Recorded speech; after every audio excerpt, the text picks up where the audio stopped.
This is the last thing one of America's enemies wants to hear on the battlefield. The iconic of the A-10 Warthog has been the bane of many foes' existence for the past several generations of warfighting. And just when some thought the A-10 was done for, the Air Force has given this iconic warbird several new upgrades that will make it shred anything unlucky enough to face it.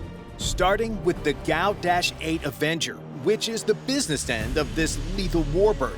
Don't worry, despite all the upgrades, this iconic weapon wasn't removed from the aircraft. In fact, it got better. The GAU-8 Avenger is the main weapon of the A-10. This electronically armed and hydraulically driven 7-barreled minigun can fire a staggering 3,900 rounds per minute. With 1,150 rounds of 30mm ammunition capacity, the Avenger can take out more than a dozen tanks, vehicles, or bunkers all in one go. But how does the Warthog accommodate such a huge weapon? With a length of just under 20 feet and a weight of just over 4,000 pounds fully loaded, the weapon has got to be centerline in the aircraft for equal weight distribution. However, not all of this weight is the gun itself. At just over 600 pounds for the physical machine gun, the bulk of the weight in this system comes from the ammunition, which can either be armor-piercing or high-explosive rounds. But doesn't having a heavy weapon firing hundreds of explosive shells underneath the pilot sound dangerous? Well, it is. But the aircraft has several innovations to make it less dangerous for the pilot. First, the Avenger is surrounded by a titanium bathtub. These thick plates encapsulate the gun from the pilot so that if there is a catastrophic failure, none of the shrapnel from the explosion will hurt or kill the pilot. In addition to this, the Avenger has a unique way to shave off weight to have more ammunition and more lethality on the battlefield. Normal ammunition casings are brass, which is extremely heavy. On the Warthog, the casings are made of aluminum, which cuts the weight by 30% and, by extension, can carry more ammunition to stay in the fight longer. Another innovation is that the casings are not expended from the aircraft. But why does that matter?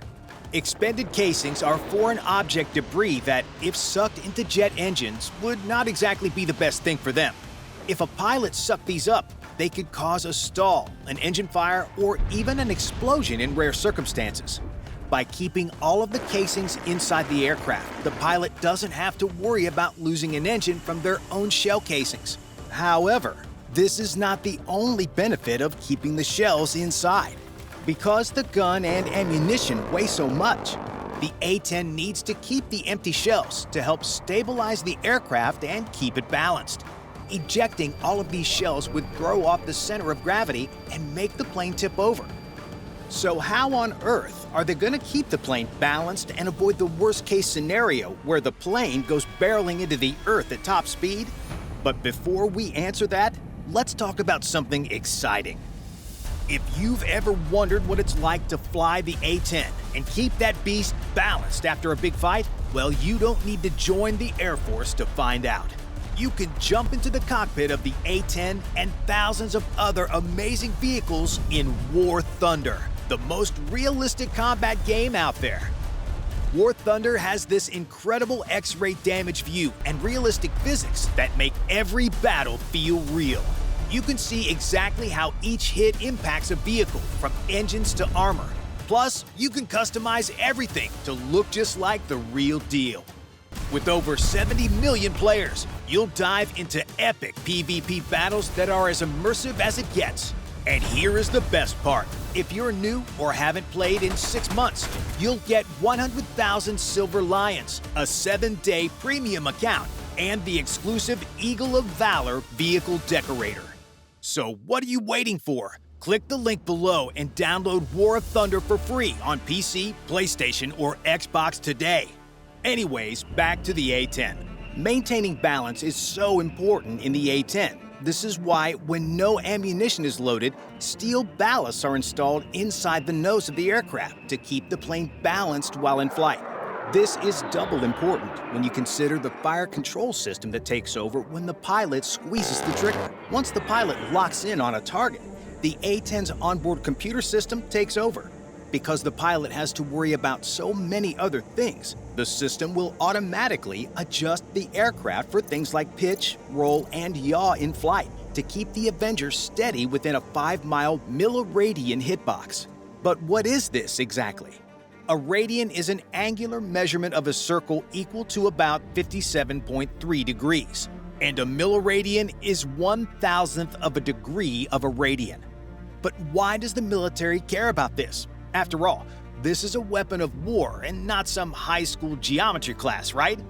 Well, you would be right. However, in this case, your teacher told you that this would come in handy one day was actually right. This is because it is the basis for how the Avenger keeps its accuracy. When the Avenger fires, the system aims to stabilize the gun to within 5 milliradians from the aim point. But what does that mean in real life?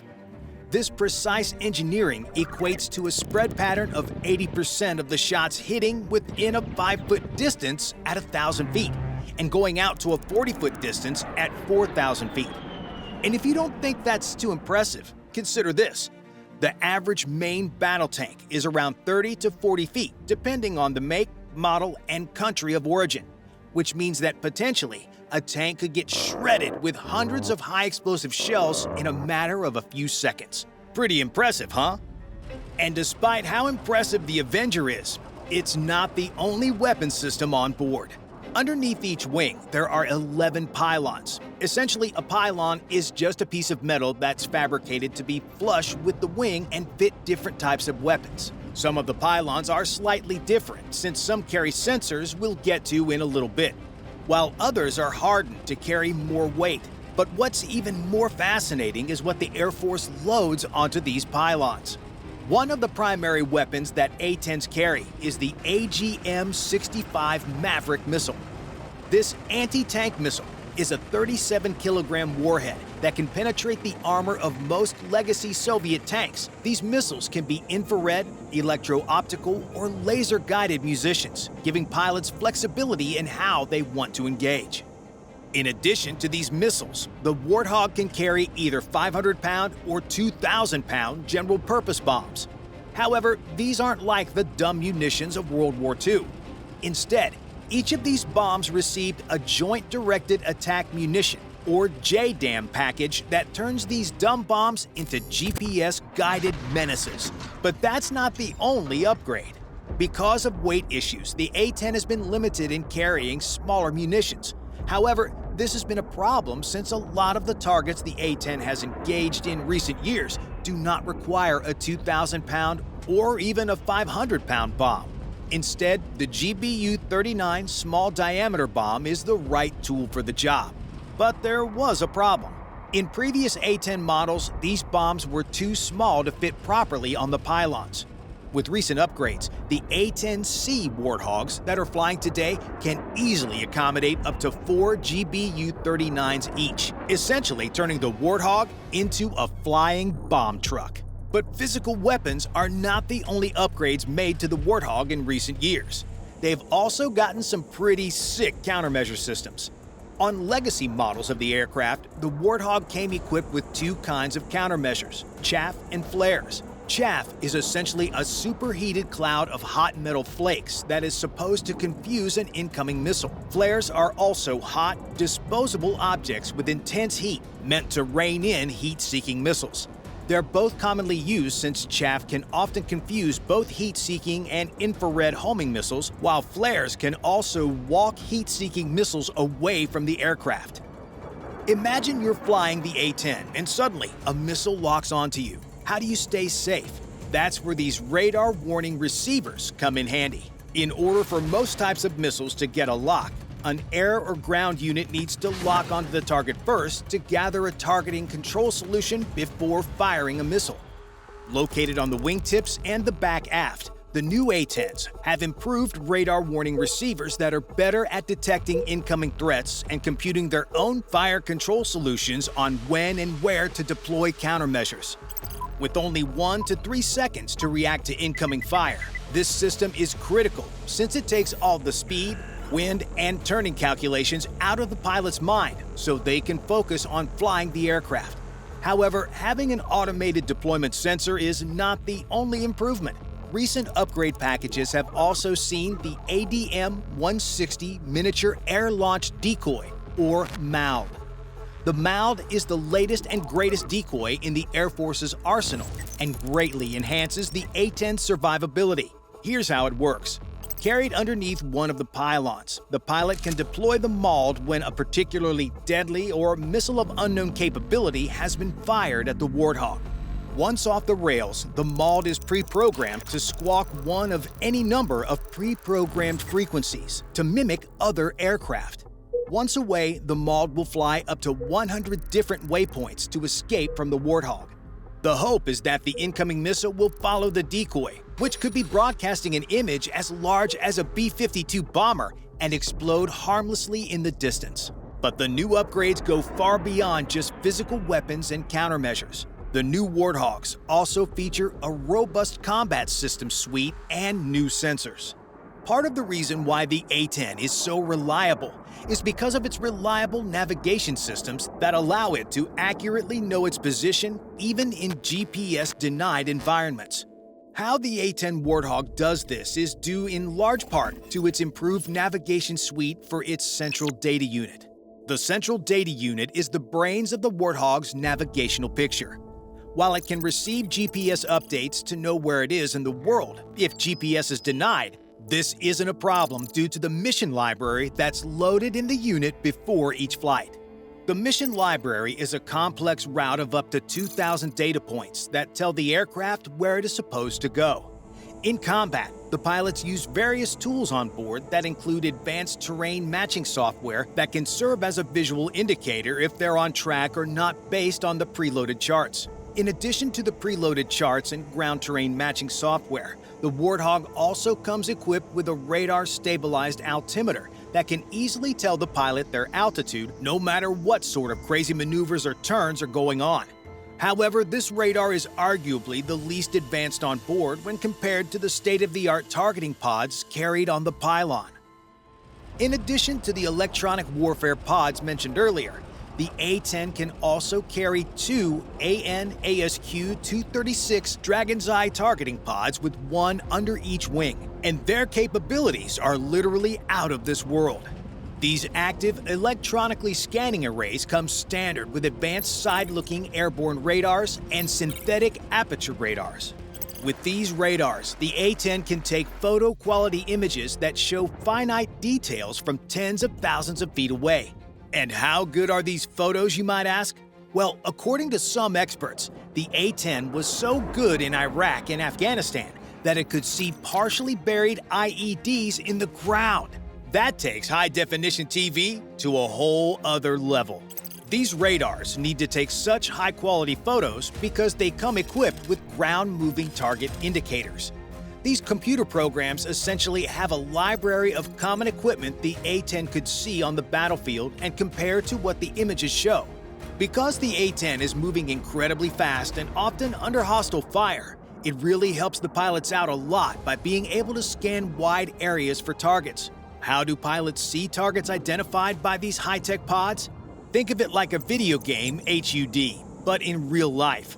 Known as the HGU-55 Hybrid Optical-Based Inertial Tracker, or Hobbit, this revolutionary helmet is a real-time battle space management system that has revolutionized the A-10's combat performance. But how?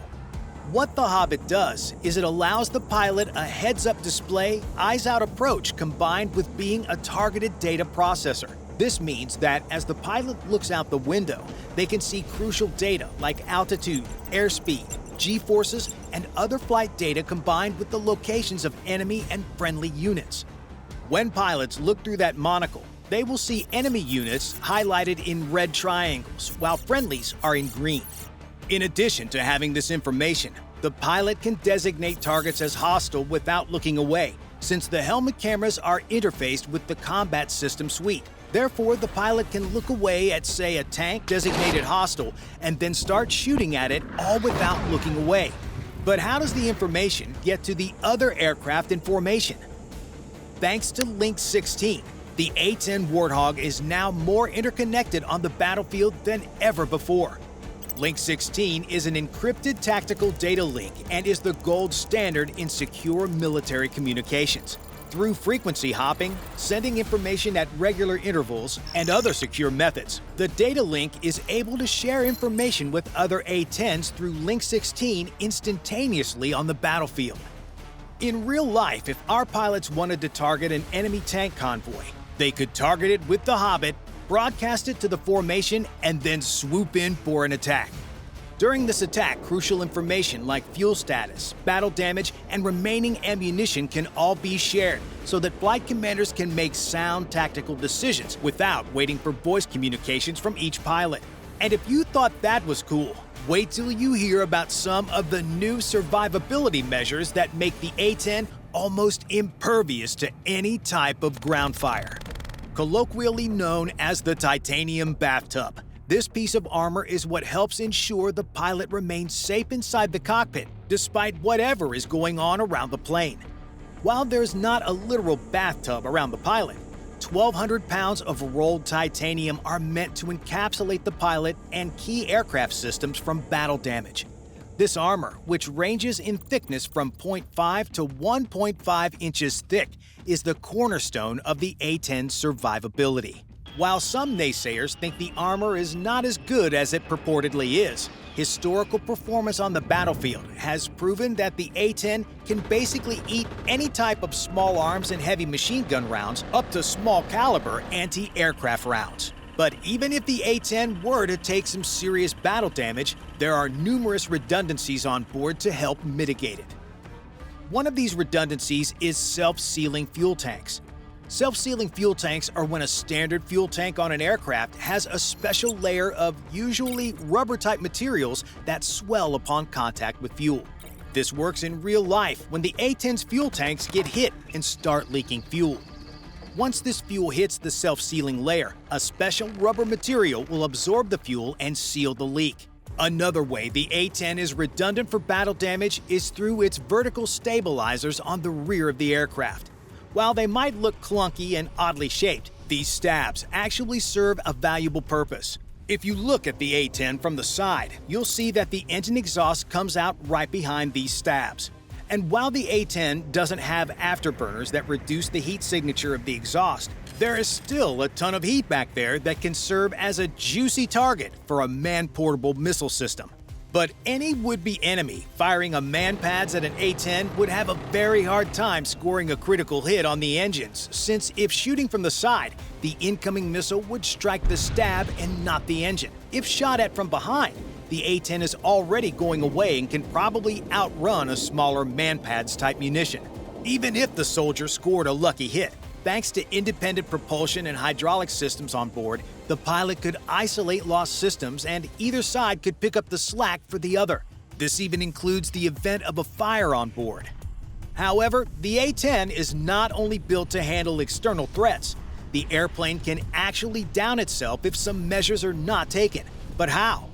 When the A-10 comes in with a steep angle of attack, it's a very real possibility that the engines could stall without enough airflow going into them because of their design. However, the engineers considered this and made slats on the wings that the pilot could raise to increase airflow into the engines during these maneuvers to prevent a stall. However, shooting the gun can also foul the engines during this maneuver. When the Avenger fires, it creates a ton of gun gas that is devoid of oxygen. If the engine sucked up this gun gas, it could create a stall since there wouldn't be enough oxygen to allow for fuel combustion on the inside of the engine. Because of this, there is a windscreen beneath the Avenger that, when the gun fires, the gases are directed away from the aircraft so the pilot doesn't have to worry about stalling the aircraft during combat. Because of this and other upgrades, the A-10C will shock the world with its combat prowess as much today as it did during its combat debut during the Persian Gulf War. Again, we'd like to thank War Thunder for sponsoring this video. Make sure to check it out and download it for free on PC, PlayStation, or Xbox. New and returning players can claim limited-time exclusive bonus packs for in-game currency, vehicle skins, and more by clicking the link in the description below. Bye for now.